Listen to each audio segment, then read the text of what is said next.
रहने के लिए हम व्यवस्था नहीं करेंगे तो मेरा भविष्य गरीब हो जाएगा। हमारे बेटा को हक नहीं मिलेगा, उसके बेटा को हक नहीं मिलेगा, उसके बेटा को हक नहीं मिलेगा। आज अति पिछड़ा में आ गए तो किसी न किसी का बेटे लाभ लेता है, और जब आपका बेटा भी पढ़ेगा, पोता पढ़ेगा, तो आरक्षण में जब नौकरी के लिए भरने चलेगा तो ईबीएस ही भरेगा कैटेगरी में, और उसका लाभ लिया है, ले रहा है। इसलिए हम आप लोगों से हाथ जोड़ करके अनुरोध करने आए हैं कि पर्चा लीजिए और गांव-गांव में जाइए, प्रत्येक लोगों को आंदोलित कीजिए, उद्वेलित कीजिए, अपनी शक्ति के अनुसार उसको समझाइए कि नहीं, तुमको 200 रुपया 300 रुपया चंदा करो, गाड़ी करो, और गांव-गांव से गाड़ी निकाल दो। कल्याणपुर इतनी बड़ी आबादी है, जो भी आरा मशीन 18 इंच की आरा मशीन की लड़ाई अभी गए थे, हमको ताज्जुब लगा कि भाई इस तरह से झूठ मूठ का पिटीशन डाल देता है आरा मशीन वालों के खिलाफ। साधारण सी बात के लिए इसका तो कोई कानून नहीं था, जो इन लोगों को नोटिस मिला था, 4-5 आदमी को नोटिस मिला था। तो हमसे राम भरोसे बाबू बात किए, हम कहे क्या कीजिएगा सर, हमारे लोग सोए रहते हैं, तो इसी तरह न प्रशासन सब तंग करेगा। कल्याण पदाधिकारी को नोटिस निकाल दिया, उसको तो लगता है कि आरा मशीन वाला एकदम अति कौन चीज छापता है, पैसा का मशीन बैठाए हुए है और छाप रहा है मशीन से पैसा। नोटिस भेज दो और कुछ माल ऐंठ लो, प्रदूषण के नाम पर नोटिस दे दिया।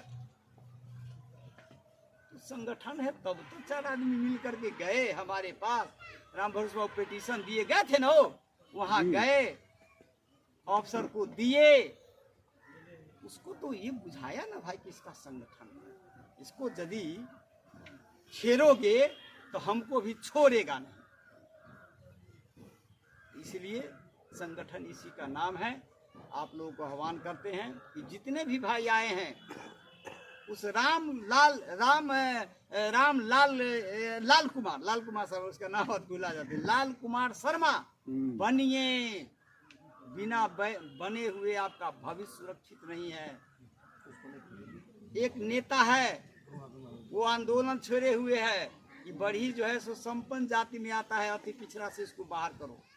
उसकी लड़ाई लड़ रही है संगठन, इसीलिए अभी आपको 2 लड़ाई लड़नी है। एक तो जो आपको हक मिला हुआ है उसको बचाना है, और दूसरा जो हक नहीं मिला है उसको लेना है। इन 2 लड़ाई के लिए कमर कसिए, युवा वर्ग सब दिन कमाइएगा, कमाते रहिएगा।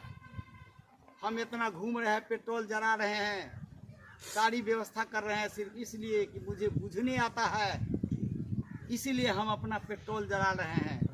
जितना पेट्रोल जला दिए होंगे अभी तक, या समय हमने दिया है इस संगठन के पीछे में, आंदोलन के पीछे में, हो सकता था कि 1 कट्ठा हमारा समस्तीपुर में मकान हो गया रहता, या 1 बार बिल्डिंग हम बना लिए होते। अभी मेरा जो खर्चा हो रहा है, लाखों रुपया खर्चा इसमें हो जाए, इस रैली के में बहुत होगा तो 1 छप्पर पर 1 करकट का घर हम नहीं बना पाएंगे, कोई फर्क नहीं पड़ता है।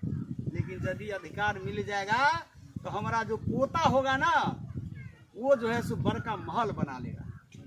सभी लोग भविष्य के लिए कमाते हैं, अपने बाल बच्चों के लिए कमाते हैं, इसलिए बाल बच्चों के लिए ये कमाई कीजिए, जड़ मजबूत कीजिए। जड़ ऊपरे तो बहुत कपड़ा पहन लिए हैं, शरीर को मजबूत कीजिए ताकि किसी से लड़ने के लिए तैयार हो सके। यही बात कहते हुए हम आप लोगों का क्रांतिकारी अभिनंदन करते हैं अंत में।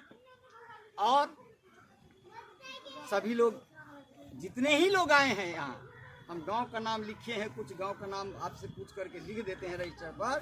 जितने ही लोग आए हैं, अपने अपने जो गांव के लोग नहीं आए हैं वहाँ जाइए, घर घर पर्चा पहुँचाइए और ये संवाद कहिए कि भाई अपने लिए लड़ना है। आप बहुत अभी आज रथ वो निकाल रहे थे, तो वो फर्नीचर दुकान में काम कर रहा था, उसको कहे कि आओ ना भाई, खड़ा हो ना, जब तुम काम कर रहे हो, तुम्हारे दुकान के सामने में हम लोग कार्यक्रम कर रहे हैं, तो कहता बहुत हम देखलिए, हमके पहले आ जाओ, उसके बाद तुमको समझाएंगे। 5-10 मिनट तो उसको समझाने में हमको समय लगाया, सुन रहा था ये उसको डांटे भी हैं। हम कहें इसका मतलब तुमको कुछ नहीं बुझने आता है, तुम कहते हो हमको सब बुझने आता है, कुछ नहीं बुझने आता है। और एक बात यह भी जान लो, जब शिक्षित लोग 10 आदमी के बीच में बैठने वाला लोग कुछ बोले तो उसका बात सुनना चाहिए, काटना नहीं चाहिए। गलती बोलता है लेकिन गलत में भी कुछ न कुछ सही जरूर होता है। ये सब कह के उसको शांत किए तब हम चले। ऐसे लोग आपको मिलेंगे, जब जाएंगे तो उससे घबराना नहीं है।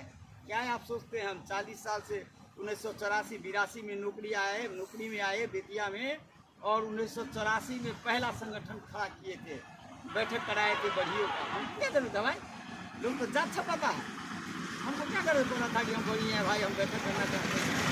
और क्या इस खबर से हमको लोग नहीं करिए आया होगा, नहीं कहा होगा, कहता है। लेकिन मुझे सिर्फ इसलिए कष्ट नहीं होता है कि मैं अपने समाज की कैपेबिलिटी को, सोचन शक्ति को पहचानता हूँ। मैं मानता हूँ कि यदि हमारे समाज को बुझने आता तो हमको इस तरह की बात नहीं करती, इसलिए मुझे कोई कष्ट नहीं होता है। इसलिए यह मानते हुए आप भी चलिए कि वो जो हमको कुछ बोल रहा है इसको बुझने आता तो नहीं बोलता। यही मानते हुए लोगों को जागरूक कीजिए और इसको प्रेरित कीजिए। 100-200 रुपया खर्च करे, कोई ज़रूरी नहीं है गाड़िए से जाएंगे। लोग घर जाता है पटना, कोनो काम के लिए जाता है, कुटमैता जाता है तो टेम्पू भाड़ा करता है ना भाई, टेम्पू पर बैठ के जाता है ना, बस से जाता है ना, बस से जाए, यहाँ से समस्तीपुर जाए, पटना, जहाँ से पटना की बस खुलती है वहाँ जाए, वह उस बस पर बैठे चला जाए, उसमें और कम में पैसा लगेगा या जो लगे उससे कोई मतलब नहीं है। गांव-गांव में जाकर के जागरण कराइए। हम आप युवा से बोलते हैं